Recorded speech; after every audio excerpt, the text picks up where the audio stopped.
Good evening. I'd like to call our regular council meeting for Monday, January the 11th to order at 6 p.m.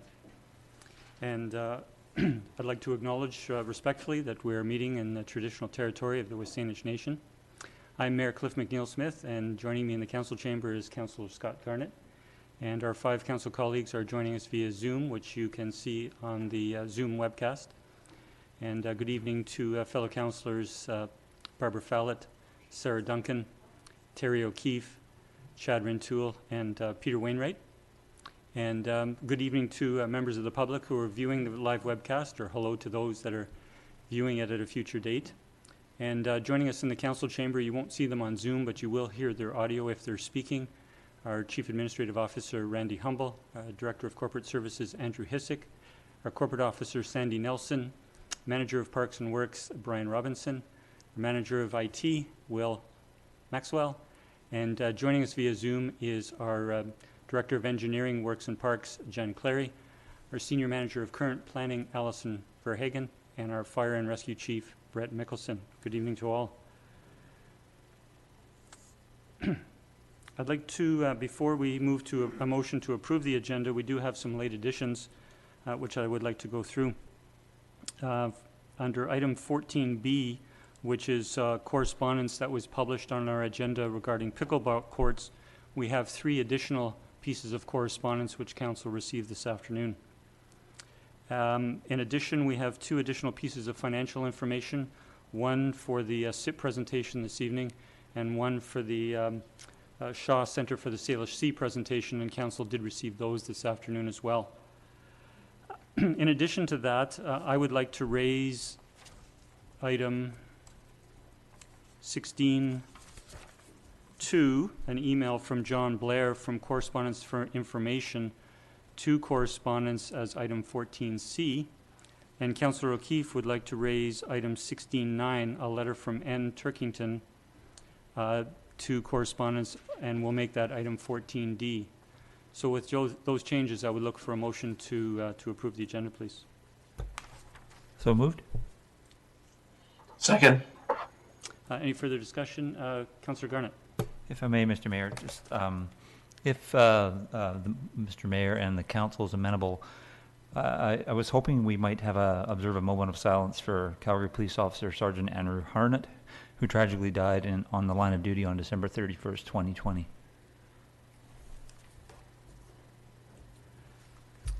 Yes, we can do that. Thank you, Councillor. We'll observe a moment's silence.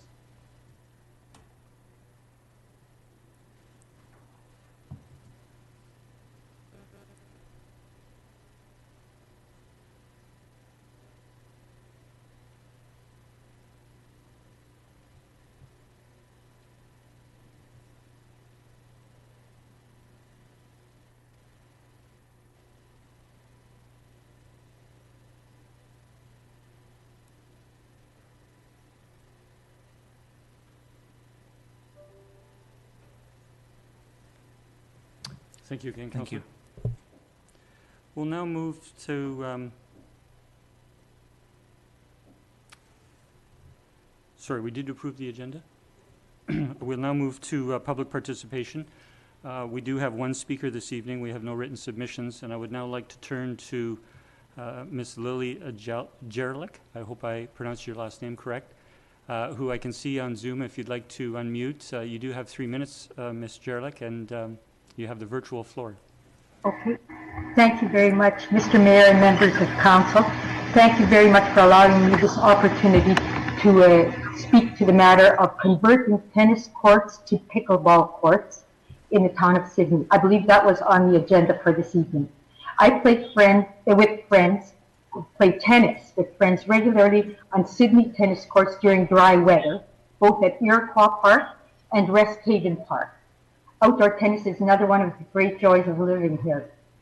I applaud all pickleball players for getting out and being active. I'm not dissing pickleball at all. It's a positive thing in any community when people get out and are active. However, painting lines onto tennis courts to accommodate pickleball courts completely changes the game. As tennis is a game that includes close line calls, and the painted lines of the 2 courts are so closely adjacent to each other, It's really confusing and distracting from the game. Splitting the courts, for example, having one for tennis and one for pickleball, is not a viable option, as playing next to pickleball players is really disconcerting if you've ever heard the pickleball paddle smacking a pickleball. Of greatest concern to me, actually, is that pickleball nets are lower than tennis nets. So tennis nets, they hang lower in the middle. They're 36 inches in the middle, 42 inches on the side. Pickleball, 2 inches lower in the middle, 6 inches lower on the side. So you can see it would hang way lower. So what pickleball players do is when they come to play, they bring large weights, like sometimes it's these huge plastic bins, and they fill them with water and have the rope over them, and then they put them at far ends of the court net, and then that weights down the court for them. So then that makes the net at the nice playing height for them. However, over time, these weights will fatigue the net cord that holds up the net, and it compromises the integrity, obviously, of the tennis game, because you're not playing at the right height any longer. So I strongly urge you, Mr. Mayor and councillors, to leave tennis courts as tennis courts and work with the pickleball group to construct courts dedicated specifically to pickleball. This would clearly retain the enjoyment of everyone's game as they strive to remain physically active and foster social interaction as well. Thank you for your consideration and for hearing me on this matter. Thank you, Ms. Jerlick, for making your comments to council this evening, and we will have a discussion of your correspondence and other correspondence under the agenda item later on. Thank you. Thank you. That now brings public participation to a close, and I'll turn to presentations. And we have 3 presentations this evening, and I would like to speak to our presenters for just a moment. We have each of the presentations will be 10 minutes in length, and then we will have an opportunity for council to ask questions.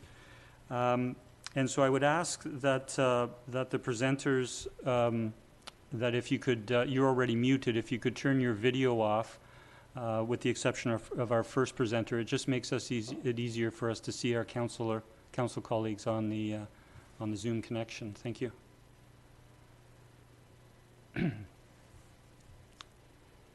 So I'll first turn to Emily de Rosenroll and ask if you are connected and can hear us okay. I'm connected and can hear you great. Thank you. Good evening. And so just to introduce, we do have a presentation this evening from Emily de Rosenroll, Chief Executive Officer of the South Island Prosperity Project. And she is providing a SIP update and a 5-year funding request. We look forward to your presentation, and look forward to the opportunity to ask questions after your presentation. You have the virtual floor for 10 minutes, Mr. Rosenroll. Okay, excellent. Oh, sorry, just a second. And I should mention that council, we appreciate your slides, and council also does have your presentation. Okay, fantastic. Well, good evening, everybody. Thank you so much for taking the time to have us this evening. I'll get right into it as I only have 10 minutes. As you know, SIP is an alliance of over 70 public and private sector partners in Greater Victoria. So we're extremely glad to be here today as we're approaching our 5th year anniversary this April. SIP was first created to facilitate the development of a strong, diversified, and inclusive regional economy. And that means that no matter where you live, there would always be plenty of opportunities in growing sectors. This next slide is a work in progress, but you can see it gives a really good illustration of how deeply embedded our region is, and where we work is rarely actually where we live. And so we took a snapshot of some of the top lead investors, or sort of the larger employers that are members of SIP, and showed where they worked and lived. And in keeping with Sydney's population, about 3% of the employees of the region were living also in Sydney. So you can see by those dots all around the map that really it's like a big spider web of interdependent connections among all of these communities that we have in the South Island. Coming up to our 5th anniversary, we really wanted to know or be able to show our members what our impact has been, and especially against our targets, but as well in unexpected areas. And you can see the full report if you go to that URL, southisland.ca/publications. But I'm going to go through a couple highlights as well. And another thing we did was we initiated an organizational review to determine current strengths and areas of future focus with an independent evaluator. And the work was overseen by a member-driven organizational review committee. All of those results were presented at the AGM, and they're also available online. But I can summarize that the general perception was that CIP is making progress in achieving impact in supporting economic development and awareness in the region, that there is a need for economic development in the region for coordination and collaboration, and that CIP is effectively filling this role. And then 3, economic development is a long-term proposition, and many significant outcomes will be measurable 10 years out in the future. So just stay on this slide, please.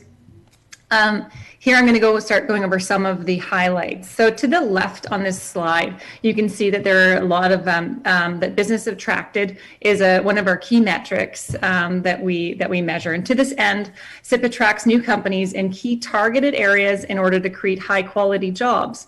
And to date, we've already attracted 7 new businesses to the region, but our rate of attraction is actually increasing rapidly, and you can sort of see that by that growth curve. And that's because on average, it takes 7 to 24 months of working with a company to facilitate that relocation. To the right, you see another thing that we track, another measure, and that's job growth through our business attraction efforts and our trade accelerator clients. To date, we've helped create 175 new jobs, direct new jobs. And although this will fall a little bit below our original 5-year goal of 500, it doesn't consider induced jobs, which equal another 718 additional jobs. So the total value of these jobs in combined salaries is over $37 million per year in salaries. So this creates significant demand in other sectors like retail, restaurants, professional services, real estate, and construction. So in the bottom, please go back. This is a bit of a lengthier slide. On the bottom, you can see a number there, 86,900. So this is the other thing. Quality is much more important to us than quantity. And we receive very clear direction from our members that we should focus on growing good jobs that are over the living wage, which in 2019 was 40,300. And the average salary of the jobs in these previous slides, or actually, sorry, on this slide, is $86,900 a year. And that's why it contributes to that really large $37 million per year for direct and indirect jobs. So when CIP began, we had just 2 First Nation communities as part of our organization. But 4 years later, we have now 9 First Nation communities as members. I'll just highlight a couple things because we don't really have time, but we've done a number of things with Indigenous communities, such as Indigenous Connect, a monthly entrepreneur roundtable, the Indigenous Prosperity Gathering, the first time we really brought together all the South Island nations to discuss economic development and gaps in reconciliation. And now we're actually forming something called the Indigenous Prosperity Center, which is a center we're going to spin out of CIP. It was one of the key recommendations from Reboot, our economic recovery strategy. Well, we recognize the need for more international business exposure for local businesses. And so we've been partnering with the Toronto Board of Trade and the Greater Victoria Chamber of Commerce to introduce this award-winning program to the region. And so far, we put 40 local companies through the program. In addition to private sector funding and investments leveraged, we have also been awarded nearly $1.16 million in grants from Canadian and BC governments focused on improving the regional business and innovation environment. And I don't have time to look at all of these individually, but I will sort of discuss one of those on the next slide. So this is an Ocean Futures Regional Alliance, obviously a really important project for Sydney. And the placeholder name, we think it's going to be the Center for Ocean Applied Sustainable Technologies, also is COAST is the acronym. So we're working right now on this Center of Excellence in the ocean space. In fact, we're working quite a lot with John Jurisic, and we'll be presenting soon at the Sydney Breakfast Club, just because of how important the sector is, obviously, to Sydney and sort of North Saanich and sort of that area, the northern part of our peninsula. The next few months are really going to be about forming a board of directors, developing a roadmap Really, we're working a lot with building this pan-Canadian ocean economy, which is expected to be a $3 trillion space over the next decade, and it's an area for Canada to certainly prioritize. We hear a lot about a green or a blue recovery. Greater Victoria has a huge opportunity here that we're working with. Supporting local economic development is obviously extremely important. We're focused on the region. A lot of that means bringing together the province, the federal government, bringing that lens forward and connecting it with each municipality. But one way we've been able to do this, and it's a conversation we're having with your municipality, is this Esquimalt, as an example, is the Esquimalt Business Investment Roadmap.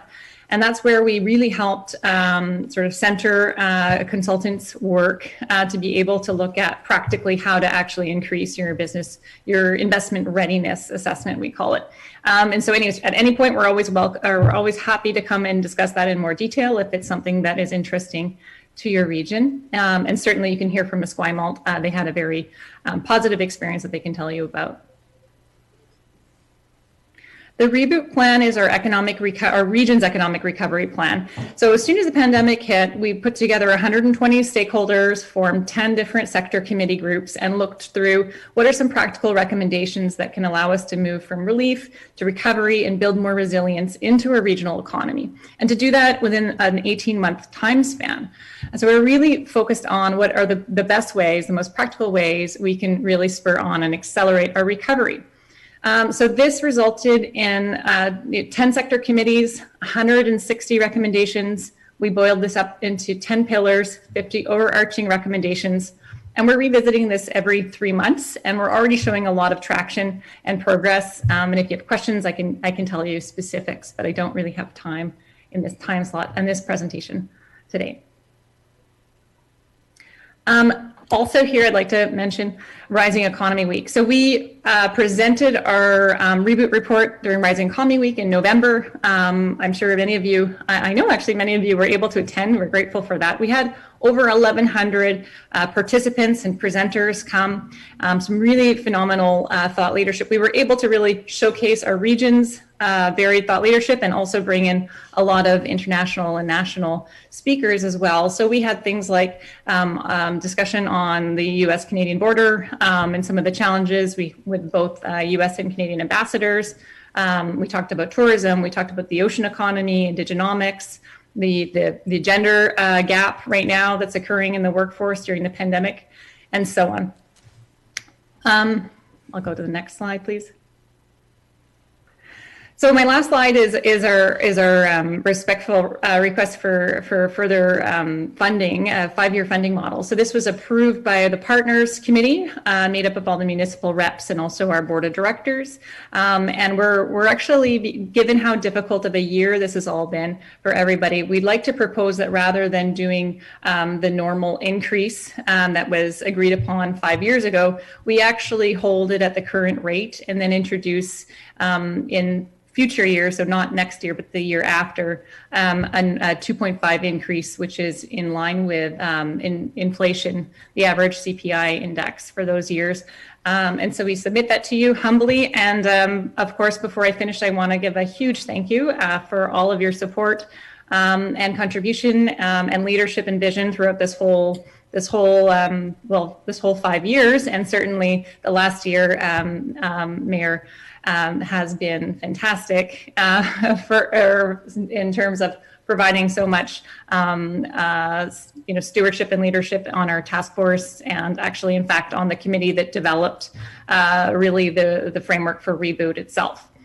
So thank you all very much. And I'll take questions now if there are any. Thank you very much for the presentation. I'll turn to, could you take your slides down, Mr. Oh, thank you. It just gives me a larger view of colleagues here. I'll open it up to colleagues for questions. I'll first turn to Councillor Rentoul, then Councillor Duncan. Thank you, Mr. Mayor, and thank you very much for the presentation. I think it was very interesting, and I really appreciate having had the financials in advance of the presentation.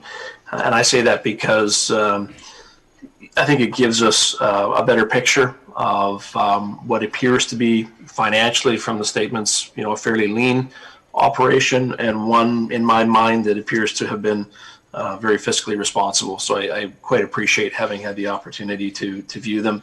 My question to you would be, in the 9 months since this year end and the financials, March 31st, 2020, what changes have you seen financially with respect to the pandemic in terms of the position that's presented here?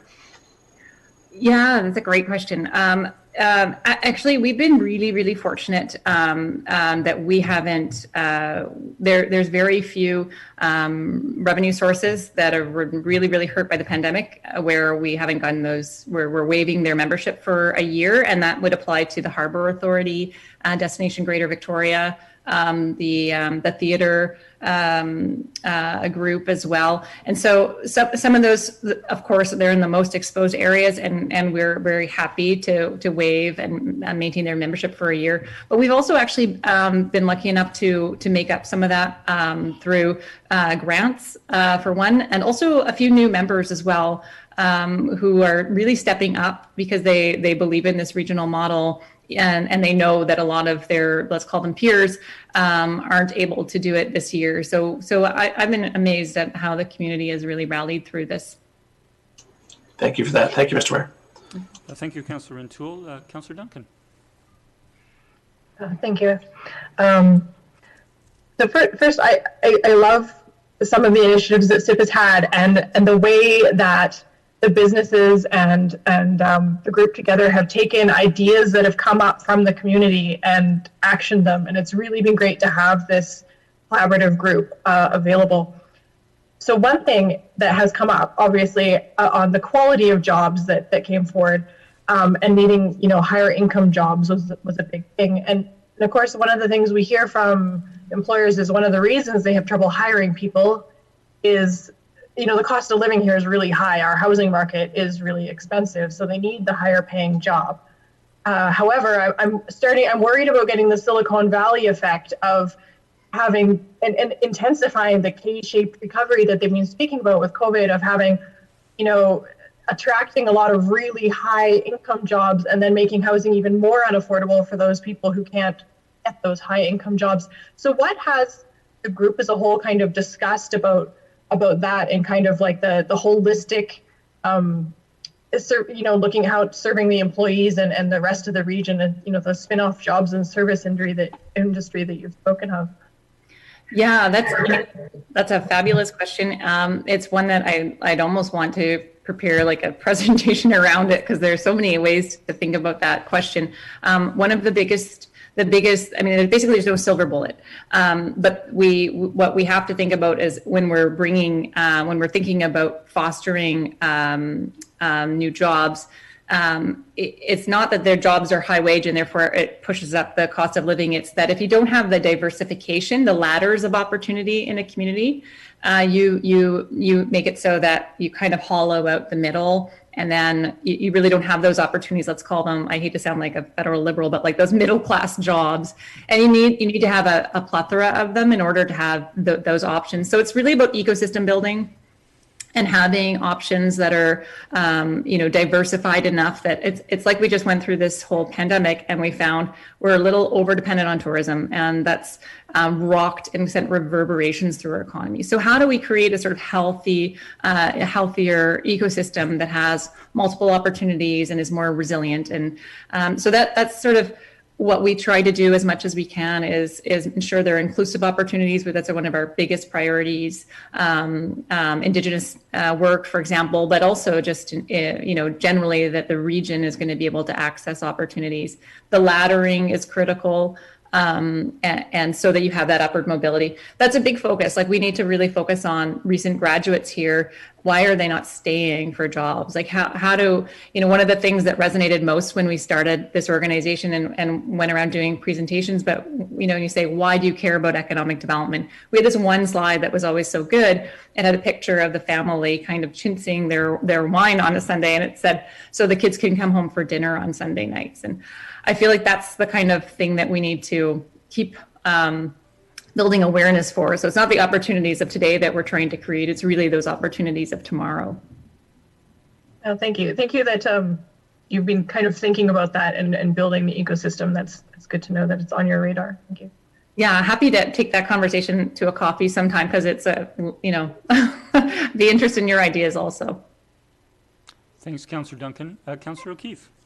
Thank you. Not really a question, just some comments for Emily and the SIP team. I did take advantage of the recent conference that you did online, and I think I got to participate in all but 2 sessions, and wow. I just really thought they were really excellent. That, and along with the report you put together from the Rising Economy Task Force, some really good ideas there, lots of potential. With the different sessions that I participated in, what sort of opened my eyes a lot too was, when we're talking about regional economy, it's not just the CRD, it's that whole Cascadia region, the whole Pacific Northwest, and the importance of our participation in that. And the number of things that are going on out there, I was intrigued about when talking about food security. They were talking about using artificial intelligence and quantum learning to optimize crop yield in order to enhance food security. Like, that never would have even entered my mind. Talking about revolutionizing transportation, which is a big deal for us here, and already looking at Jetson type transportation systems, like I think they called it vertical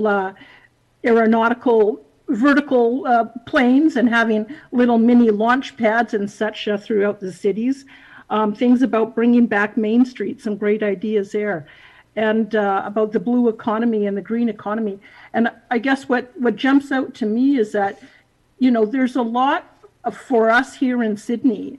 There's a lot of potential for us, and I think what it requires maybe more of us is to be able to get more engaged and to be able to communicate some of these opportunities to our business community here, and look at ways that, what are the things that we can do here to help, leverage that and take advantage of those things. And so I like your comments also about the investment readiness, and I believe our staff are looking into that. So anyways, I just want to thank you for that. And, I have to confess, initially with SIP, I don't know that I was fully on board initially about what was in it for us, but I can definitely see the value, the contribution and potential that's here for Sydney. So thank you for that. No, those are very touching comments to me. So no, I really appreciate it. And there's nothing more exciting than knowing that you attended all but 2 sessions. You must have been really high in the leaderboard. That's really inspiring for us. It's the reason we do this work. So thank you so much for your comments. And I'll also point out that we have a municipal workshop coming up, and the date I'll search for it. But everyone has been invited to. If you haven't received yet the invitation, it's coming shortly. A workshop that takes some of the reboot recommendations, the ones that apply to municipal governments, and then we're building that into a municipal only workshop. And so we've been designing that with the Partners Committee. We're working with MNP on this. And that's going to be, we'll have breakout rooms. If you've ever done one of those virtual kind of mural things where you go into the little breakouts and then we come back and we can exchange information. So hopefully we learn. In fact, Sydney, you guys have been doing some really wonderful work at improving the business environment. And so I'm sure we'll be able to talk about that, share sort of those success stories and learn from peers and so on. Thank you. Thank you, Councillor O'Keefe. I'll now turn to Councillor Garnett. Thank you, Mr. Mayor. Thank you for the presentation, Mr. Rosenroll. Just one question, referring to page 3 on the presentation with the slides. With respect to the number of new businesses and job growth, can you speak to anything that specifically would have been created in Sydney during that time frame? Yeah, I can't right off the bat, but I can look into that and get back to you. Thank you. I don't have the numbers in front of me. Yeah. Thank you. Yeah, you're welcome. Thank you, Councillor. I don't have any questions. I've been happy to be part of the process through the Partners Committee, and it's been a great experience for myself on a regional basis.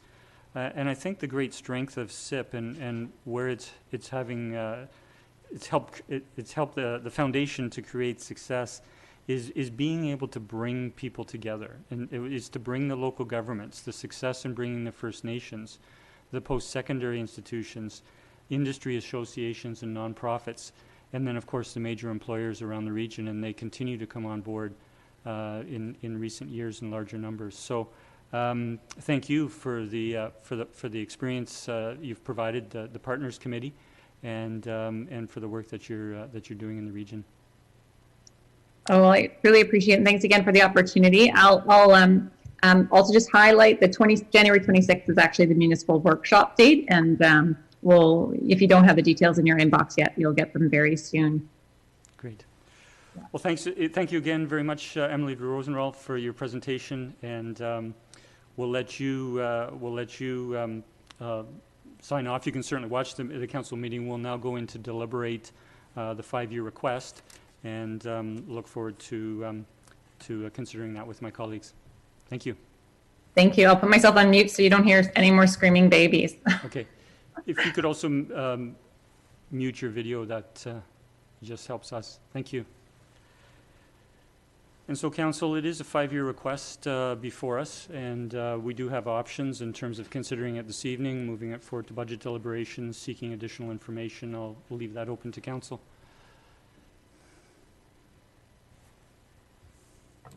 Councillor Rintoul. Thank you, Mr. Mayor. Certainly yield to the preference of my colleagues on this, but I'm quite comfortable with what's suggested here. Having said that, I think it'd be prudent to digest this in the context of the overall budget, and so my preference would be to refer this to the budget process. I'm happy to make that a motion unless there's an appetite to go another direction here.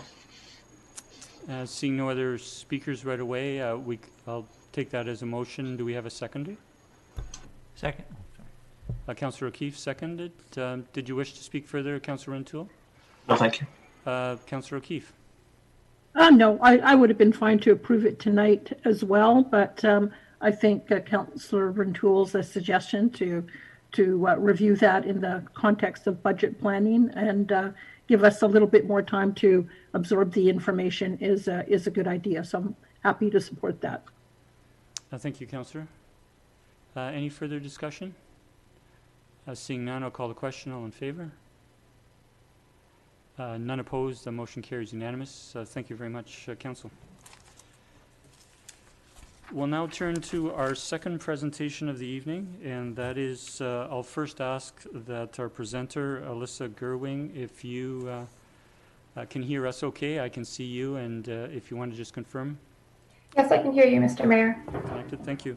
So we do have a presentation this evening by Alyssa Gerwing, Executive Director of the Sydney Museum and Archives, presenting the annual report and 2021 business plan. Alyssa, you have the virtual floor for 10 minutes, and we'll be pleased to, if you would take questions following your presentation. Of course. Thank you, Mr. Mayor and Council, for taking the time to listen to my presentation tonight. I'm Alyssa Gerwing. I'm the Executive Director of Sydney Museum as of September 2020, so it's a fairly recent change. But the 2020 was a challenging year, not just for us, but across the board for everyone. We announced our temporary closure to the public on March 14th, and we remained closed until June 24th of that year. And that was a first in our 50-year history to close for that long. Never one to pass up opportunities. Staff continued to work behind the scenes, and we had to get creative on projects to do. In the last 5 years, the number of special projects that we've undertaken has increased almost tenfold. And in the last year, we have worked to increase our earned revenue over contributed revenue with success, and you can see that in Appendix 2 of the report that we submitted to you. With careful budgeting and new grant sources, the Sydney Museum was able to adjust to meet the various difficulties posed by the COVID-19 pandemic. In February, we actually achieved our highest visitation in a single month ever with 5,263 visitors. And of course, we all know what happened just a few short weeks later. and we experienced 6 months of record lows for the museum as well. And we're also seeing our lowest annual visitor rate since 2012. By the end of December this past year, we had 10,600 visitors. There's been a number of changes at the Sydney Museum in the last little while, as you've probably heard. Our executive director, Peter Garnham, announced his step into retirement, and I assumed the executive directorship. We also hired a third staff member, an assistant archivist education programmer, and this person was Sydney Furman. She's been working very diligently in the 3 months that she's been working with us on new outreach initiatives and revamping our education program, and I'll be excited to share those with you in our report next year. We've applied to the BC Arts Council for 2 grants in the last 3 months, not covered by this report. One is for education kits that would be going out similar to a library book, where you'd be able to check it out. A classroom could do it, someone at home could do it, and then you would deliver your own material with everything that we've provided for you. We'd get it back and we'd sanitize it and it would go out again. So we're hoping to receive word on that grant in the next few months. Peter has actually given his official notification for his retirement date. His last day of work will be March 12th in 2021, and we will be looking for a new full-time third staff member in the next few months. From June through December, we welcomed our first national traveling exhibit. It was a big coup for the museum to get to receive such a thing, and that was federally funded through a grant from the Museum's Assistance Program. It was 50 historic images and their descriptions, and it was well received by the public, although the numbers were lower than what we were hoping for due to the pandemic numbers. For the archives, our reference questions actually increased by almost 200% over the last few months. As people are sitting at home, they're getting more curious about the age of the house across the street, which seems to be our #1 question in Sydney. So that was great to see. We also applied last year to the BC History Digitization Program, and we were successful in that grant. We've been working for the last 6 months to get the Peninsula News Review archives scanned. We're beta testing the website, and we hope to launch that in the next few months in 2021 as part of a celebration of the museum's 50th anniversary, which is a nice big milestone for us. Working with the Sydney Fire Department over the summer, we brought our collection storage space into compliance with current fire code, and we launched a reorg project. That project is now finished. We have beautiful new metal shelving, and that was another federal grant that we were able to receive from the Museum Assistance Program. It helps us better protect the collection that is in our care. This year, we've increased our grant funding by almost 5 times our original 2020 budget amount, which is no small feat. Grants can generally only be applied to projects or an expense on which we have stated on the application, so it can't go towards general operating revenue. Due to careful financial planning and support from the federal government, the Sydney Museum will not be requesting an increase in funding for this coming year. This is the first since the Society's inception in 2000. If you look at the Appendix 1 budget, you'll notice at the end of the projected 2020 budget, we actually post a surplus of $33,000. I would like it noted that those are for funds that we received, but the cost has not yet come out. We will still post a small surplus at the end of the year, but not quite that generous of an amount. And our contributed versus earned revenue has increased substantially. If you look at our Appendix 2, our contributed revenue increased to just over $110,000 in the last year. And that was through a lot of hard work through staff and volunteers chasing up every funding opportunity that was available to us. We've applied to just about every grant under the sun, because last time we stood here and asked for the funding for the third person, it was suggested that we try to look outside the municipality for funding, and we've done that in spades. So I would like to thank you for the suggestion, and we'll continue to pound the pavement, as it were, to find new grant sources. So I'd like to take this opportunity to thank Councillor Garnett for his insight and support for the last year as our liaison. He's done a fantastic job.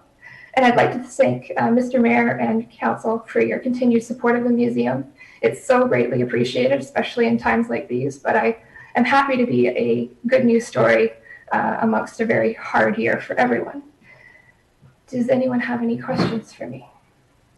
Thank you for your presentation. I'll turn to colleagues for for questions. I'll first turn to Councillor O'Keefe. Thank you, Mr. Mayor, and thank you, Ms. Goering, for the excellent presentation and the information you sent ahead of time. I'm just trying to get a better understanding of the earned versus contributed. Yes. So is the contributed the grants and the donations that people make at the door, or is the donations at the door considered earned revenue? Yes, so contributed revenue includes the support of both the District of North Saanich and the Town of Sydney. Earned revenue is including donations, memberships, grants, sponsorships, and sales. Okay, good. Yeah. And just a couple comments, if I may. I was very pleased and excited to read your report, and having followed the museum closely for a number of years, and the number of things that you've accomplished in the past year. Really excited to see the new outreach program that will come out in 2021. Amazing to see the grant funding increase the way it had. Really pleased to see the reorg project move ahead. I know that was something that has been talked about for a while, and so it's really great to see our museum now using modern museum standards and storage practices. Really excited also to see the great interest in our archives. So that's nice to see. And of course, the digitization project for the PNR is another big highlight that I thought. And I guess the other thing I just want to comment on is I'm glad that you've found a way to keep the Lego going for the next few years at this time. And I think it's so important. There's been so many things that have been closed down for people and families during the pandemic. And going out to see Lego is something that kids and families get so excited about. So commend you and your board and your team for coming up with a plan to make that happen, and just for all of the good things you're doing there. So thank you very much for that. Thank you so much, Councillor O'Keefe. About the Lego exhibit, this isn't public knowledge yet, but we just got a sponsorship from Peninsula Co-op. They're going to be our sole sponsors for Family Day. So Family Day is happening officially, but it's going to be a little bit different as with everything else this year. So that was just determined in the last few days. Great. Thank you. Thank you. Thank you, Councillor O'Keefe. Any further questions or comments from colleagues? Councillor Rintoul.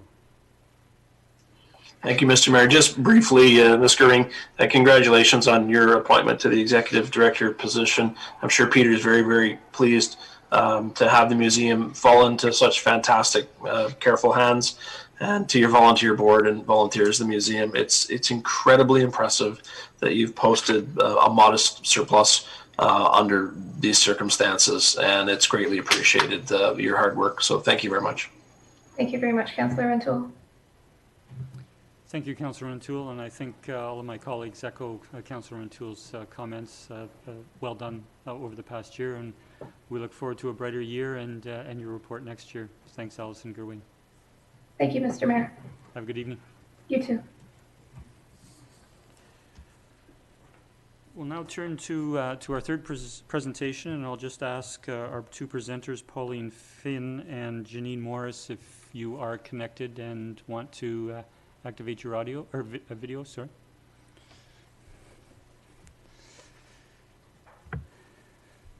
Good evening. Good evening. So it's I'd just like to introduce a presentation by Pauline Finn, Executive Director, and Janine Morris, President and Treasurer of the Shaw Centre for the Salish Sea. And we're pleased to receive a performance report before Council. You have the virtual floor for 10 minutes, and we would appreciate you taking questions after your presentation. That's great. And I do have a PowerPoint presentation here, so is it possible for me to share it? I understand it is. Okay. If you can click the right button there. Yep. Okay, I got it. Thank you. Thank you very much.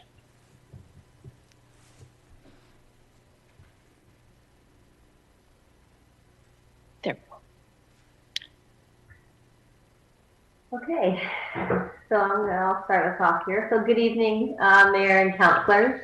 Pauline and I are honored today to join you to provide a performance report for the Shaw Center for the Salish Sea. So the last time we presented to you was back in February of 2020.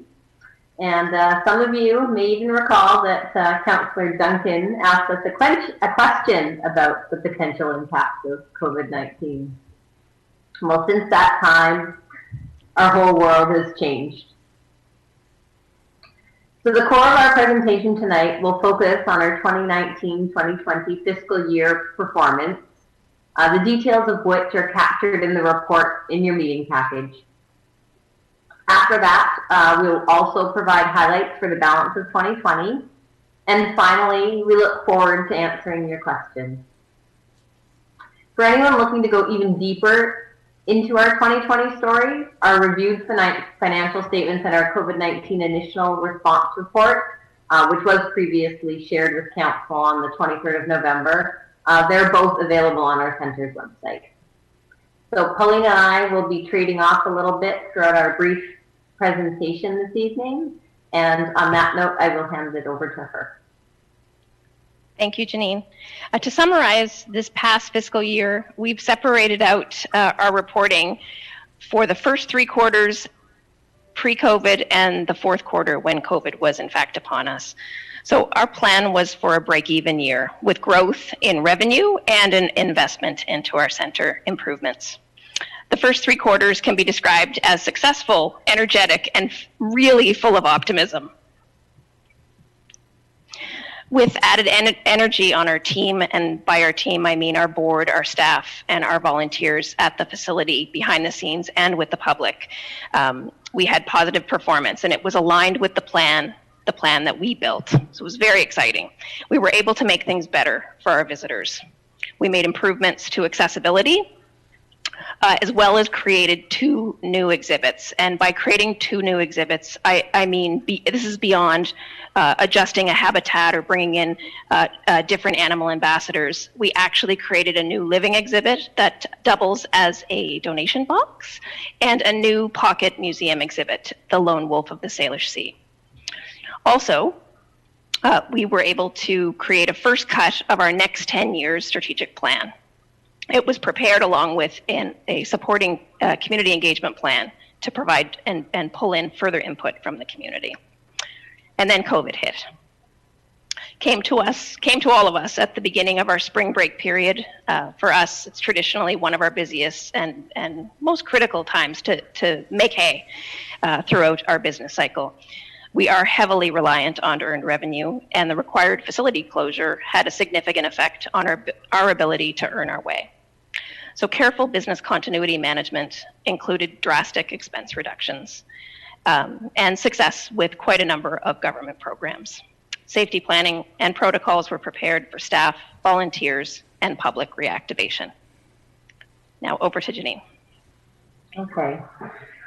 So this past fiscal year was an interesting one, to say the least. And as our center board chair and treasurer, I'll dig a little deeper into this from my perspective. But we'll start by saying that our team of staff and extremely dedicated volunteers performed with unparalleled dedication and enthusiasm. So as Pauline shared, we started the year off on solid footing with very strong results on plan, which put us on track to meet and even exceed some of our targets. I really can't stress enough how the securing the additional multi-year funding from the town was instrumental in providing us with the confidence to both set ambitious targets and tackle the much needed work at the facility, as well as begin the important work of our long-term strategic planning.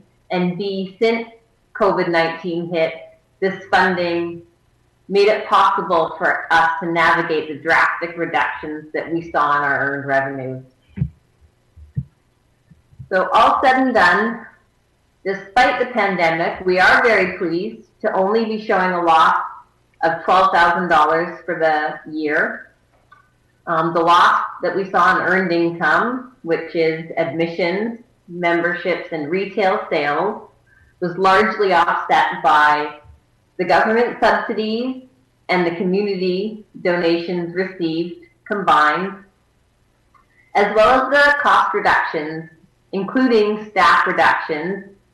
Initially, we were down from 17 to just 6 team members in April and May when the facility was closed to the public.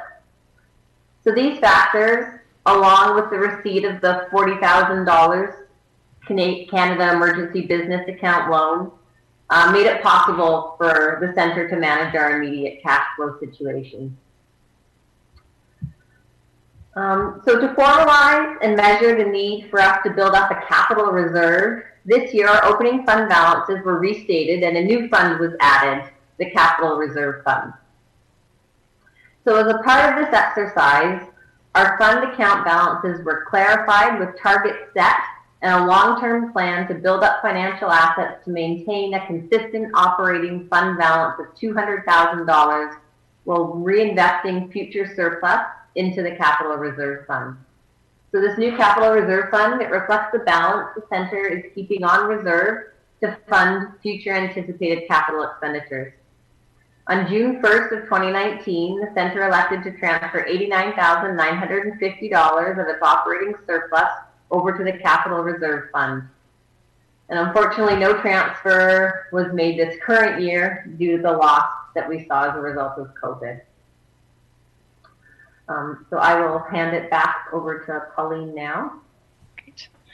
So the story so far takes us to the end of our 2019-20 fiscal year. That would be May 31st. And I'm going to take it a little bit further. So since that time, much has happened. And we continue to recover and find ways to adapt in order to stay open and creatively serve our community safely. We reopened to the public in June with a special day just for members on World Oceans Day. And in early July, we benefited from some great media coverage around our giant Pacific octopus, aptly named Henry, after our provincial health officer, Dr. Henry.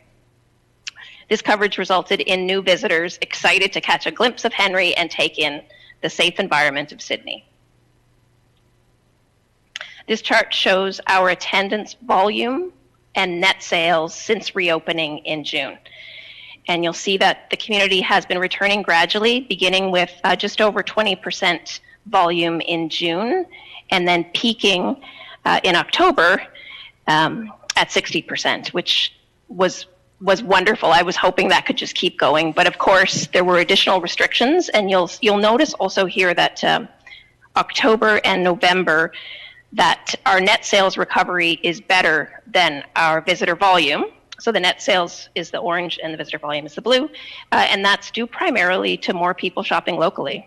And I can't say enough about how effective all of the Shop Locally promotions have been, and we're really grateful for our local Business Improvement Association. We have benefited a lot from locals.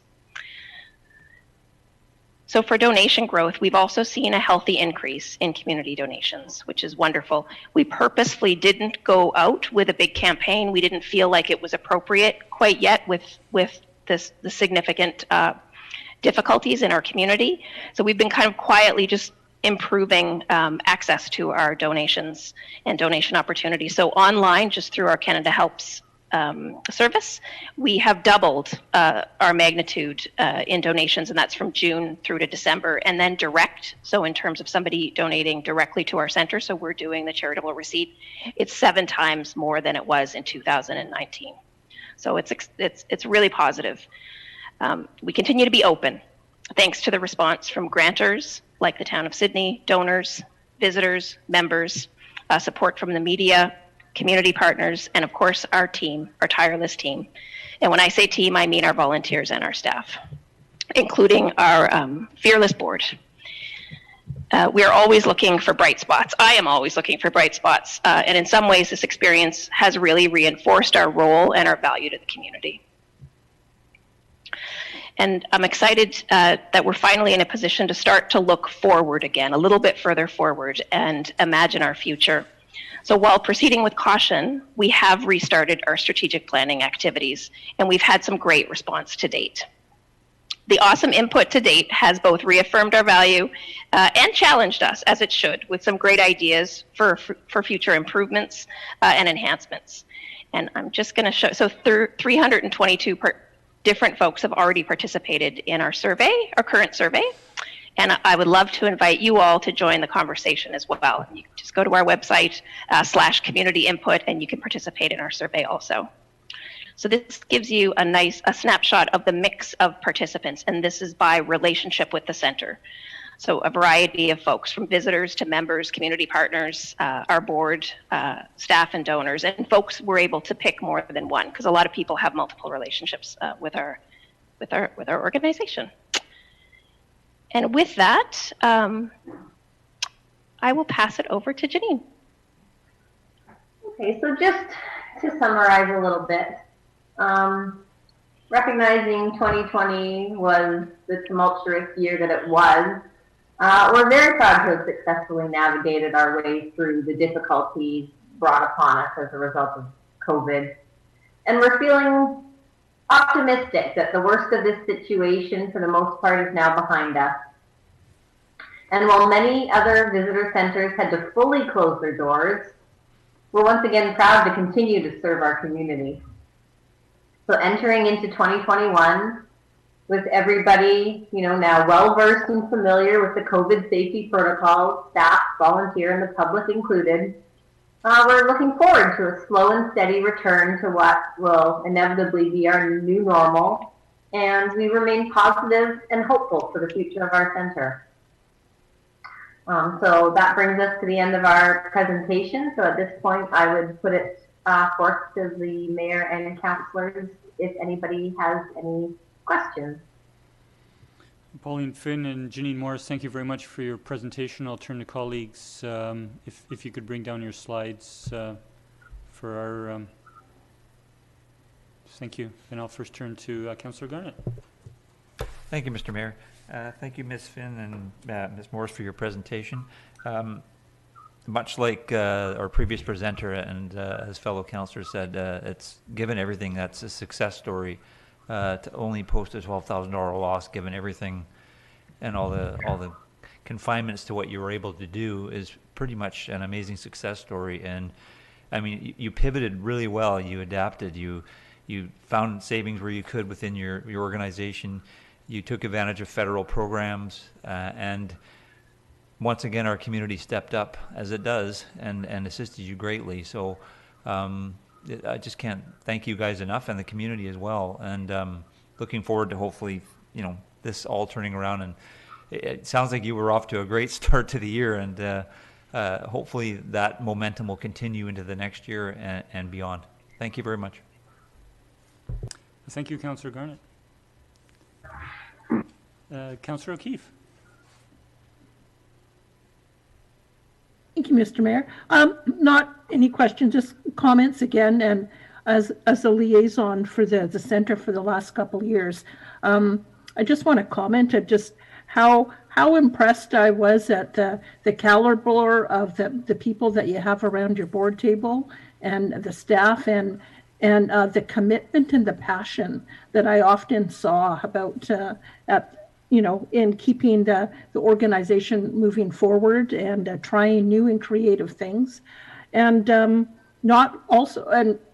keeping in mind also, aside from COVID, you had also quite an issue with some of your systems that went down in the past year, and how you had to react and to that as well. So in such a crazy time, good to you and all of your board and your staff for a pretty successful year, considering all of the barriers and things you had thrown your way. So well done, and thank you for the presentation.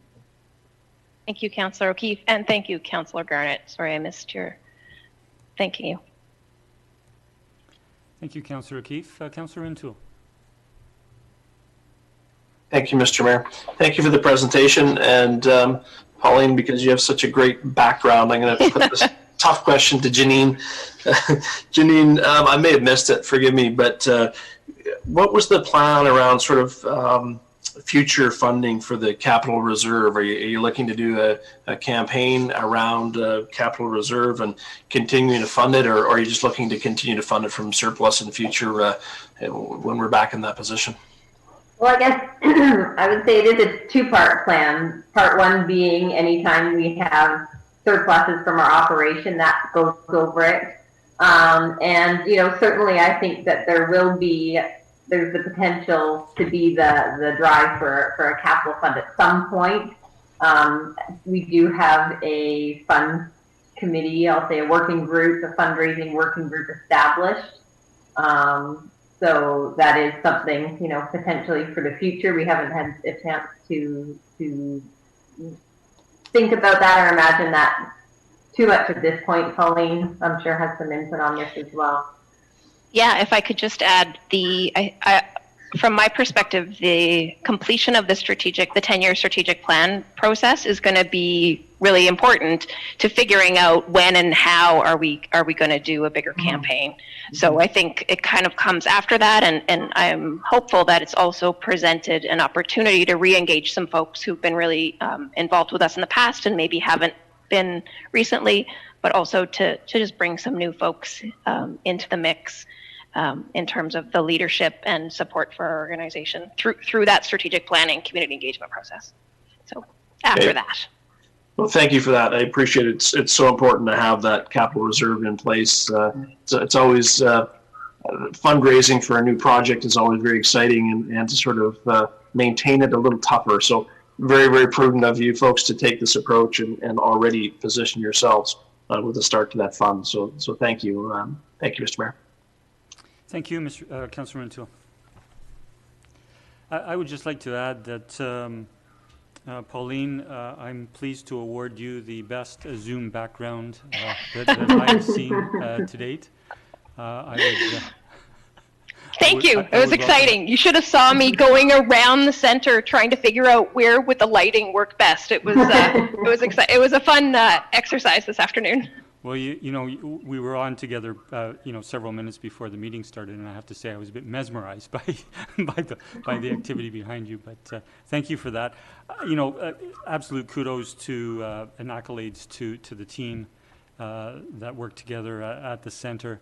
And I really wanted to bring, you know, highlight to the community that staff are really, really important to the center and make it work. But you have an incredible team of volunteers who work in the center, from youth to seniors, and you have a volunteer board. And you know, the volunteers that step up and are able to participate on a board, you know, when we have a pandemic like this, and really get into what needs to be done, is just remarkable. And to your volunteers that work in the center as well. So it's a combination of teamwork and you know, from the staff and the volunteers of all ages and the board members. But congratulations to you all. It's inspiring to see the achievements this year. Thank you. Thank you. Thank you. With that, that concludes our presentations this evening, and we'll next move to bylaws. And we'll begin with bylaw number 2203, which is the Sidewalk Cafe Regulations Amendment number 2. And we have considered this bylaw, requested staff bring it forward, and we gave 3 readings and discussion to it on December 14th, and we have a recommendation this evening. I'll move the bylaw be adopted. Second. Discussion? All those in favor? None opposed. The motion carries unanimous. Thank you. We'll next turn to adoption of minutes, and those would be for our special council meeting of December 14th. I'll move adoption. Thank you. Second. We have a seconder. Any errors or omissions? Hearing none. All those in favor? None opposed. The motion carries. I'll move directly to my mayor's report this evening, and I'll be relatively brief. I have 2 things. The first is this is our first council meeting of the year, together as council and before public, and I just want to extend a happy new year to everyone, and I hope everyone had a peaceful holiday. I have to remark that I think the entire community spirits were lifted by the work of our town staff in the decoration and the lighting around the town, and thanks to Brian Robinson, who's here this evening, manager of Parks and Work, and his team, and thanks to the BIA, who have got into the second year of their lighting program, which will become more permanent. But that really made a difference in the spirit in our community, and we're grateful for that. As we look forward to, as I touch base around all corners of our community, I sense a great optimism about 2021 being a good year, and we do want it to be a good year. And I have to say that I'm in particular inspired from the three presentations that we've had this evening. When you see diverse organizations such as the South Island Prosperity Partnership and the work that they've done, how nimble they were to bring the region together in terms of economic prosperity and recovery. To look at two key organizations in our community, the Sydney Museum and Archives and the Shaw Centre for the Salish Sea, again to see the combined work of team, the staff and the volunteers in the community is really inspiring to me, and I think it is to our council. And we see this elsewhere. We had reports before Christmas from other organizations, whether it be the Shoal Centre, the Mary Winspear Centre, the Recreation Centre, all very positive in the way our community has come together. So our challenges are still significant as we face the pandemic together, and we see a brighter light come forward at the end of the tunnel.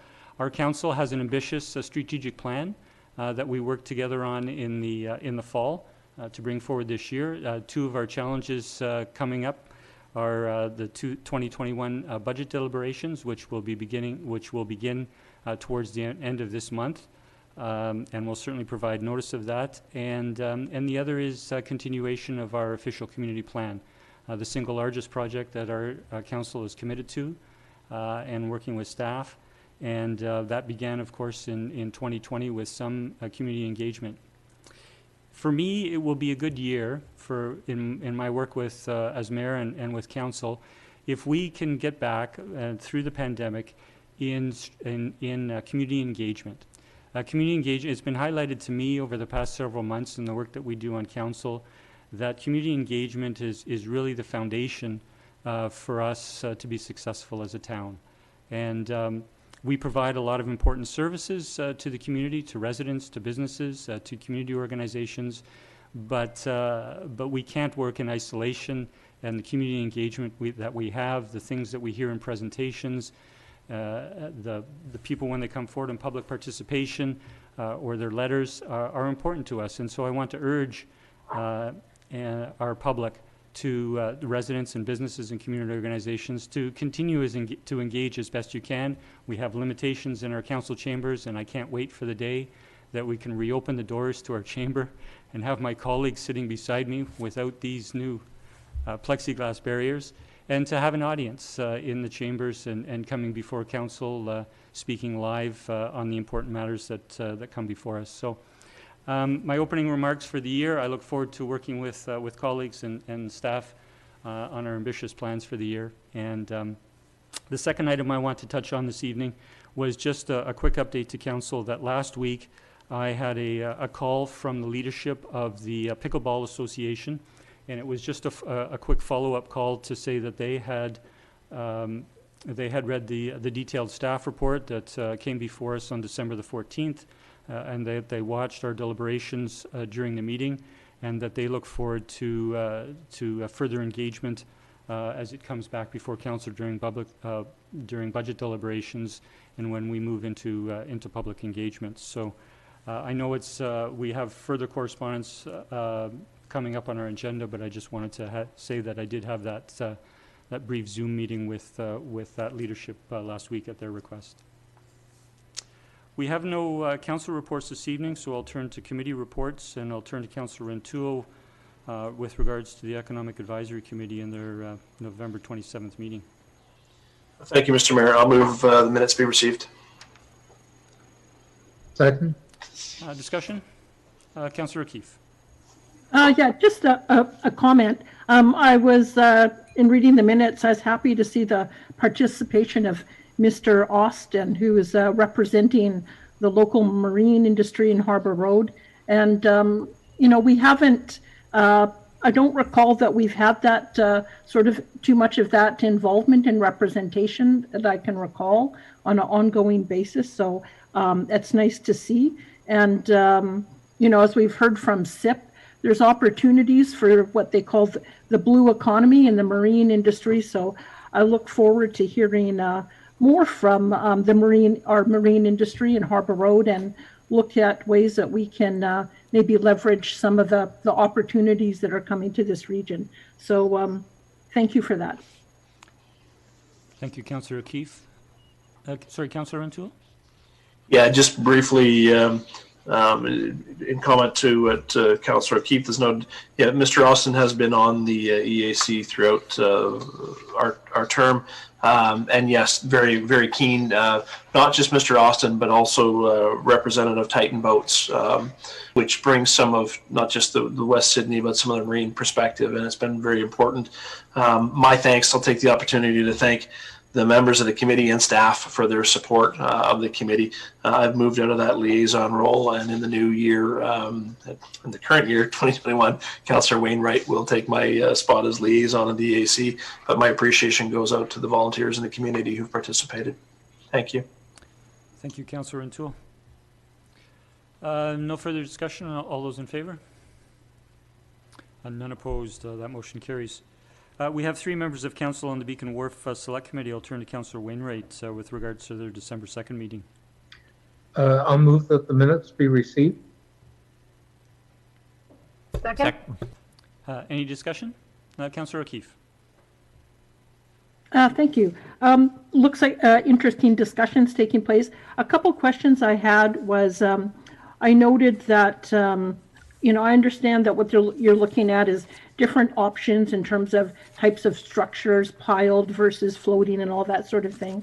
And I see discussion starting to get into things as to whether daytime moorage is required, space for Sydney Spit, commercial boating, the heritage value of the fish market, that sort of thing.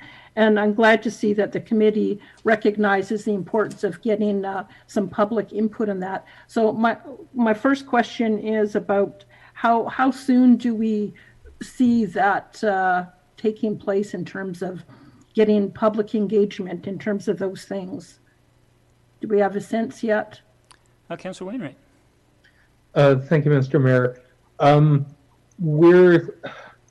We're thinking that the public engagement's probably not going to happen until around March at the earliest, maybe April, May. We still have quite a bit of work to do before we have an information package that's ready to go out.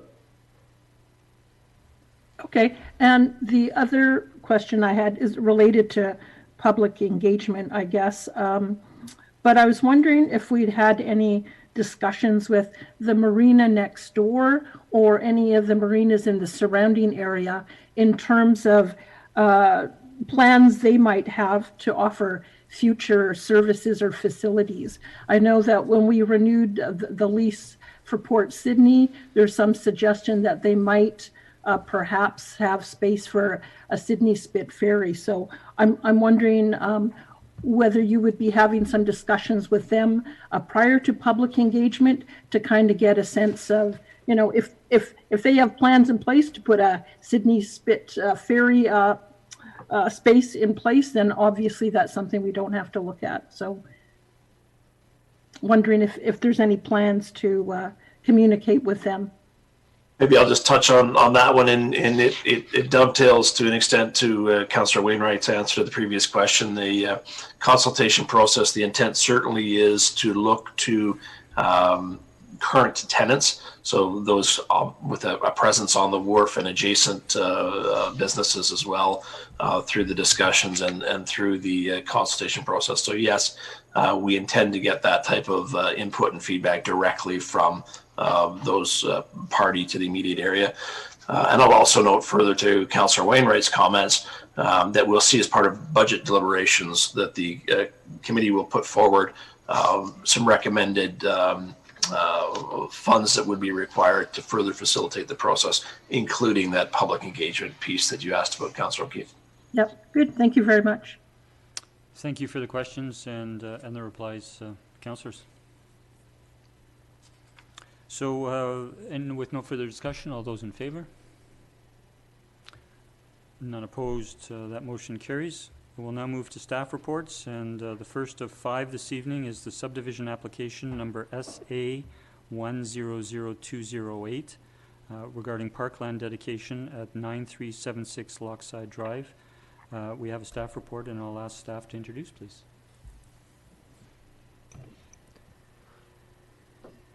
Good evening, Ms. Verhagen. Good evening, Mayor and Council. This is in relation to a subdivision application that staff are currently reviewing for 9376 Lochside Drive. The applicant's proposing to subdivide the one property into 4 fee simple lots. Provincial legislation, the Local Government Act, requires that all subdivisions that create 3 or more additional new lots provide parkland dedication, either actual land or a payment in lieu of providing actual land.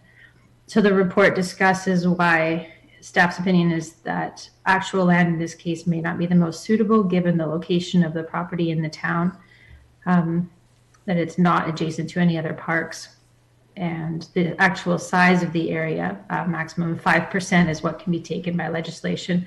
5% of the total lot area here, the lot being 2,785 square meters, results in a parkland dedication that would be about 139 square meters, about 1,400 square feet.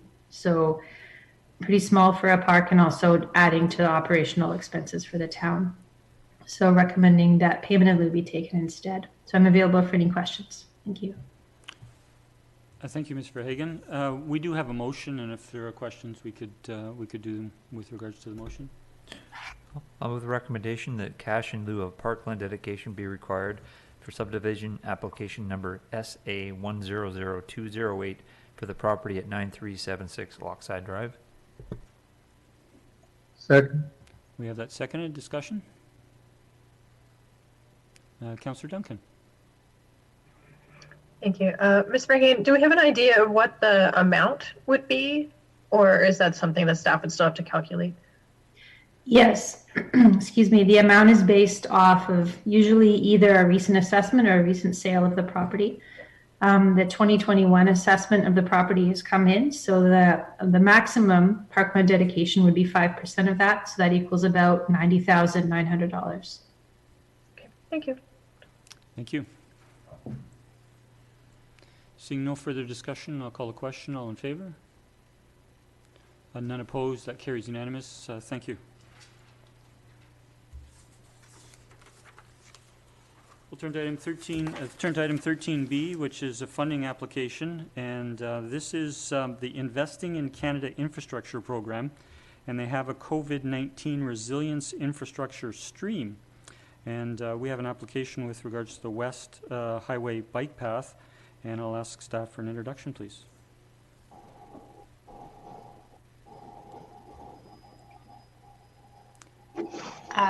Thank you, Mayor. I'll introduce this one. So this is a grant application, as Mr. Mayor pointed out. The application deadline is at end of January, and the maximum project value is $10 million. The total grant funding is over $80 million, so not a huge bucket if everyone's putting $10 million projects, submitting $10 million projects. Staff met and discussed several projects.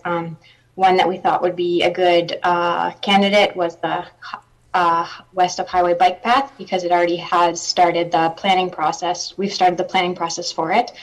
Something about that bike path is to actually do it properly, we'll need to either build walls in the highway ditch or acquire more land on the west side of it, which is where current businesses are, which could be quite challenging depending on the business owners and what they're using the land for now.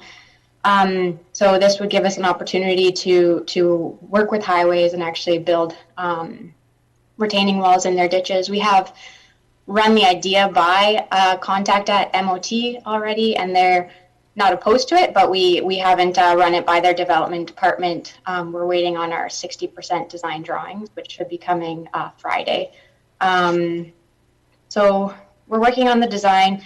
we're expecting it to be between $600,000 and $800,000, or $600,000 and $800,000. But again, we're getting a Class C estimate on Friday when the 60% drawings are submitted.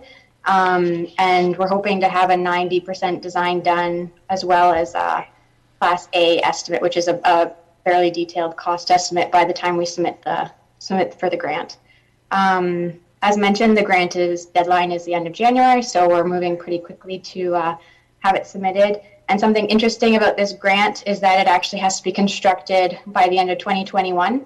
So we also had to pick a project that was far enough along and that we were, confident enough in being able to actually do everything by the end of 2021. So we really have, a six to 8 month construction period. And I believe that's everything. I'm here for questions if you have any. Thank you, Ms. Clary. We have a pretty good report and a recommendation. If we could entertain a motion and then have discussion and any questions. I'll move that staff be authorized to pursue Canada, British Columbia Investing in Canada Infrastructure Program COVID-19 Resilience Infrastructure Stream funding for improvements to the west of highway bike path. Second. Discussion? Seeing none, I'll just make the comment that I'm very pleased that staff identified this project and brought forward. Council will recall the town hall that we had with the residents of the Gallerin neighborhood with regards to the sidewalk on Gallerin in 2019, and how they expressed the importance of that bike path as a corridor for them, walking, cycling, and recreation. So we have further appreciated the increased challenges with that section of the path, having upgraded the first section last year. So thank you to staff for bringing this forward. I'll call the question. All those in favor? None opposed. Motion carries unanimous. Thank you. We now have 3 reports which are awards of contract. The first is consideration of award of contract 2021-001, excavating services for 2021, and we have a report from staff dated January 5th. Councillor O'Keefe. I'll move the staff recommendation that the Town of Sydney contract number 2021-001, excavation services for 2021, be awarded to W.A. Jones and Sons Trucking Limited. Second. Any discussion? Councillor O'Keefe. I just wanted to say thank you to staff for going through this process. I know, we're ending up with the same contractor that we've had for several years. But I think it's good that we went through the tendering process to see what was out there and to, open it up to others if they saw fit. I also like that staff have got a provision in there to extend it for another 2 years if they are satisfied with the service and the price they're receiving. And I just think it helps add to the transparency of our procurement process. So thank you for staff for this and the one of the trucking services as well. Thank you. Thank you, Councillor O'Keefe. Seeing no further discussion, all those in favor? None opposed. That carries unanimous. Thank you. And the next is consideration of award of contract 2021-002, which is trucking services for 2021. Councillor O'Keefe. I'll move the staff recommendation that contract number 2021-002, trucking services for 2021, be awarded to W.A. Jones and Sons. Second. Second. Further discussion? Understanding Councillor O'Keefe's previous comments also related to this item. Yeah. Thank you, Councillor. All those in favor? None opposed. Motion carries unanimous. Thank you. And the third is award of tender 2020-017, a self-contained breathing apparatus, and we have a report from staff dated January 5th with a recommendation. I'll move the staff recommendations. 1, that tender number 2020-017, self-contained breathing apparatus, be awarded to the low bidder, Gullivan International. And number 2, that council authorizes up to $265,000 in short-term borrowing from the Municipal Finance Authority under Section 175 of the Community Charter for the purpose of purchasing fire equipment, and that the loan be repaid within 5 years. Second. We have that seconded. Any discussion? Again, I just want to thank Fire and Rescue Chief Mickelson for bringing this forward for essential equipment for our first responders and for the detailed report. Seeing no discussion, I'll call the question. All in favor? None opposed. That motion carries unanimous. Thank you. We'll then turn to our correspondence, and the first is from the Victoria Airport Authority, and it is their 2020 report to nominators. And it does have a covering letter from the Victoria Airport Authority. And we've often had a presentation from the nominators and from the CEO, Jeff Dixon, of the VAA. But this year they submitted their report, which we were pleased to receive. And I just wanted to highlight for members of the public who haven't yet had a chance to see that, of course, we know from learning in the media how challenged the airlines and the airport is during the pandemic. They've been impacted perhaps most severely of any sector in our community, in our economic, in our business community. And they've provided a very detailed report with comments with regards to COVID impacts, passenger traffic, financial highlights, including statement of operations and their capital program. Their excellent program that they started last year in response to COVID, the Travel Safe YYJ program, their interaction with senior levels of government for support, and their road to recovery, and indication of significant accomplishments, and the work of their board of directors. And again, thanks go to their members of the board. They're not volunteers, but to members of the board. And we do have, the reason it's called a report from the nominators is that council, after a public process, nominates citizens, Sydney citizens, to serve on the board of directors of the Victoria Airport Authority. And the public may know that the council reappointed to successive terms Wendy Everson, a Sydney resident, as director, and Charles Lavallo, a Sydney resident, as director. So we have that report before us, and I'll open it to council for a motion and discussion. I'll move receipt for information. Second. Any further discussion? Councillor Garnett. Thank you, Mr. Mayor. I just want to, just a brief statement, just commend the airport for introducing some local companies in their airport, Victoria Distillers and the Fickle Fig Farm Market. It's great to see that we're bringing in local products and local people and their companies into the airport to expand their goods and services they offer to people that come through our area. So that's good on them for doing that. Thank you, Councillor Garnett. Councillor Rintoul.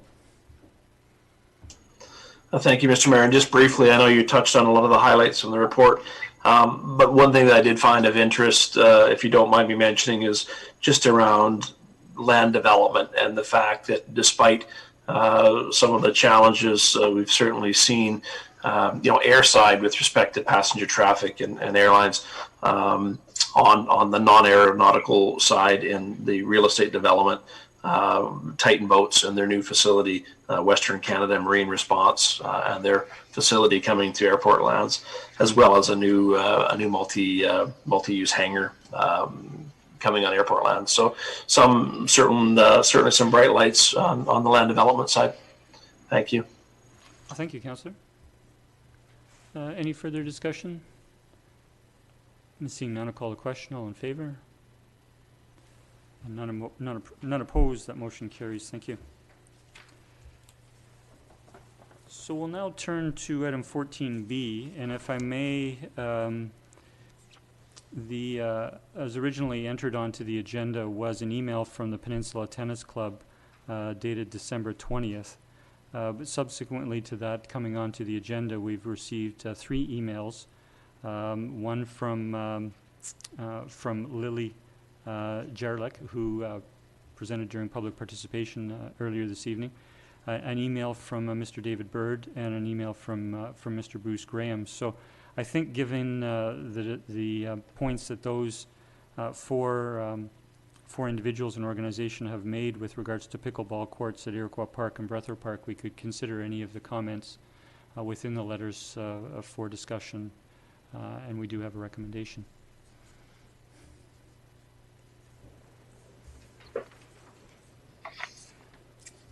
Councillor O'Keefe? Yeah, I'd just like to comment that I really appreciate the letters we received from these four individuals. It's really rounded out my understanding of the differences between the pickleball and tennis and provided some good ideas to help us move forward. So thank you to those 4 people for bringing that forward. You know, I don't know that we realized from the previous information how many people that are involved playing tennis on the peninsula. You know, I also make note of their recommendations about, you know, not reducing the number of tennis courts, and also, you know, the challenges that comes with pickleball in terms of the sound and other sorts of things. So I like the idea of perhaps pickleball courts at Breathitt Park. I know we're going to have more discussions on that during budget time, so I'll just leave it at that for now. Thank you. Thank you, Councillor O'Keefe. Councillor Follett. Thank you very much, Mr. Mayor, and I certainly do appreciate the amount of correspondence, but not just the amount of correspondence, the quality of the correspondence that we received on this. It's quite clear for me the distinct differences between the 2 sports. Although there are certain similarities, they are 2 very different sports, and they have different needs. And so any thoughts that I had previously about side by side and whatnot, I think I'm prepared to say that I can see the rationale for not having a pickleball and a tennis court side by side. I see there's difference. One thing I would like to just ask to staff, if during the preparation, the Parks Master Plan, looking at pickleball and whatnot, did staff at all at that point reach out to other municipalities who have pickleball courts to see what issues came up or what things to look for or to avoid? If I may, Mr. Mayor, through you. Thank you. I'll turn to Mr. Hummel. Thank you, Mr. Mayor. Maybe I'm not sure. I'll maybe refer the question to Ms. Clary or perhaps Mr. Robinson. I'll take a stab at it, Mr. Mayor. Certainly, during the time the Parks Master Plan was being undertaken, pickleball courts were being constructed in North Saanich, and there's 4 courts that have gone into Wayne Park. So we didn't really get a lot of feedback at that particular point in time. Again, in Central Saanich, they had tried to combine the 2 sports on the 1 courts, and they deemed it wasn't appropriate, so they removed the lines that they had put on at that time. So again, all the information that's coming forward seems fairly clear that there is demand for both sports, and there's not a lot of compatibility as far as court side by side goes. Okay, thank you for that. I think where we also need to be careful, and maybe this is where we could do some outreach to other municipalities, not just, I know North Saanich has them, but to see, is the municipality receiving complaints from residences who now have a pickleball court in their neighborhood? I think if we're looking at putting in a pickleball court, for instance, in Breathitt Park, that we do make sure that we know up front what we're going to be faced with our municipal neighbors and our residential neighbors in that sense. So it's something to keep within our ever-growing to-do list. I don't think it's something we should overlook. Thank you. Thank you, Councillor. Any further discussion? Councillor O'Keefe? Thank you. Just one other comment. I guess, you know, I really appreciate the enthusiasm and the tenacity of the pickleball community and you know, wanting these, and I think that's a good thing. I guess what I would be looking forward for from staff, when, as I understand, we're going to be reviewing this at budget time, is my understanding. With the ambitious slate of things that we have on our agenda in terms of projects, also in terms of, you know, budget reduction that we have due to the tax break that we've done on commercial properties, knowing that we may also have requests coming from the Soccer Association for turf fields and for the Parkland track. And so I'm not asking the question at this time, but that staff would have information available when we discuss this next as to their level of confidence in terms of their capacity to be able to put time into this, and you know, whether there would be something that we would have to take off their current plate in terms of other priorities we have if we wanted this to move forward. So not asking that question necessarily now, but information that I would be looking for as we consider this in the future. Thank you. Thank you, Councillor O'Keefe. I'll turn to staff if they wish to comment. Thank you, Mr. Mayor. Just to be clear in our expectations, the only thing we plan on discussing at budget time is whether council wants to include roughly $30,000 in the budget for design and consultation, nothing beyond that. And we will certainly factor into that the available time we have to undertake that. Thank you. Thank you, Councillor. I'll turn to Councillor Garnett. Thank you, Mr. Mayor. Yeah, I just want to echo some of the comments previous. I'm very appreciative of the residents who wrote in and provided us with this information. I was hoping that somebody from the tennis community would come forth with something, and very grateful that that took place, so we have a more well-rounded perspective on the issues dealing with this. So thank you. Thank you, Councillor Garnett. And I'll just add the comment, I know Council is aware, but for the public, is that while we have heard you know, from the original presentation and from the Pickleball Association and then the staff report, and now from the Tennis Association, two very active groups in our community, part of the engagement process we want to have is with the general residents, whether they be in the neighborhoods of the particular parks we're referring to, but just the citizens at large, and just to assure the public that we will have that engagement, or broader engagement, as we work through this. So we do have a recommendation. I don't think hasn't been put forward yet. I'll move the recommendation that we refer to community engagement process. Okay, so that would be to move these 4 pieces of correspondence. Correct. And a seconder? Second. Further discussion? All those in favor? None opposed. That motion carries. Thank you. So we'll now turn to the 2 additional items that we moved to correspondence for information. And the first was at my request and was an email from Mr. Jay Blair regarding pedestrian safety, dated December 2nd. And one of the aspects that Mr. Blair referred to in his letter was with regards to the scaffolding walkway that is on Beacon Avenue on the corner of Beacon and 4th for pedestrians. And when that was originally constructed, well constructed, it provided a safe corridor adjacently on the sidewalk immediately adjacent to the project for pedestrians to go through.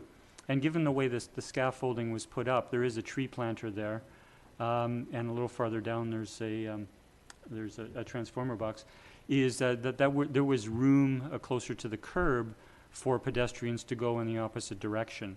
And the public seemed to be able to work it out which way they would go through the covered walkway and which way they would go on the sidewalk. More recently, the project has installed more scaffolding such that it can support a container, which they use for the project, above ground.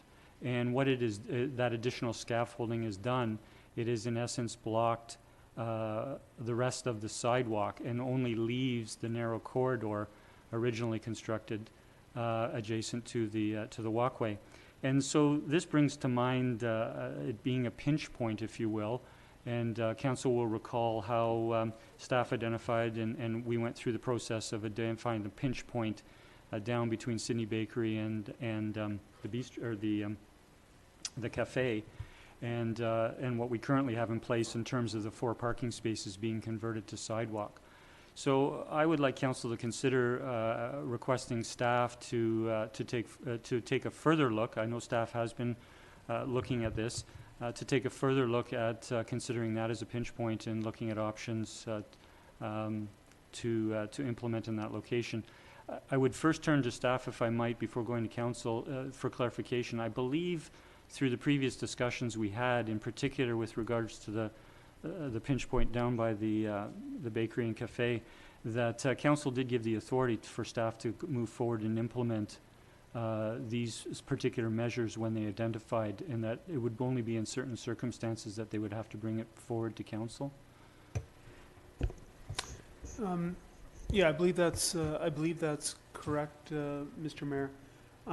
One thing to note, I did have a discussion with Ms. Clary about this matter this afternoon, and she informed me that the container structure that is on the upper level is actually there on a temporary basis, and potentially would be moved within a shorter time frame. So maybe, I know Ms. Clary's joined us, so I might ask her to speak to the time frame for when it may be moved. Okay. Thank you. Thanks, Mr. Humble. Ms. Clary, good evening. Yes, so this container was only supposed to be there for approximately 6 weeks, and it's now been there for over 2 months because the project's had some unforeseen construction issues, so it's been delayed. And I did talk to our senior building official today, and he says he expects it to probably be there for another 4 to 6 weeks at this point, just because of all the delays the project has had. We can look at options to improve the situation. It is supposed to be temporary, but yeah, I'll leave it at that if you have any other questions about it. Thank you, Ms. Clary. I'll turn to council for any further discussion. Any discussion? Councillor Runtoul? Yeah, Mr. Mayor, I'm happy to move that the matter be referred to staff for potential resolution of a pinch point at this location. Do we have a seconder? I'll second. Further discussion? Councillor Runtoul? And just to clarify, thank you for the update to Mr. Humble and to Ms. Clary with respect to the timeline. Given that it was meant to have been there 6 weeks and it sounds like it's going to be there considerably longer, it would probably be preferential if staff can proceed with a suitable resolution expeditiously, I would think. So I'll leave my comments there, Mr. Mayor. Thank you. Seeing no further discussion, I'll call all those in favor. None opposed. That motion carries. Thank you. And the second item was a letter from Ann Turkington regarding retail shops in Sydney dated December 18th, and a brief reply from staff indicating it would come to council. And Councillor O'Keefe, I'll turn to you. Thank you, Mr. Mayor. So since it said it was going to come to council, I thought we should actually look at it. And I know that, so this is a letter from a resident who expresses concern that there's no stores in Sydney that sell basic affordable clothing items, and asks council to give more consideration to the type of stores that open in Sydney. And this is actually something that I hear, I've heard quite frequently from residents. And so I thought it might be worthwhile just to respond to this resident to let them know, and other residents, that the town really doesn't have the ability to determine what sort of stores are set up in Sydney. And the decision to open a certain type of store is a business decision made by a business person, depending, that they've done some market research and determined that there's a significant enough demand for whatever the product or service they offer.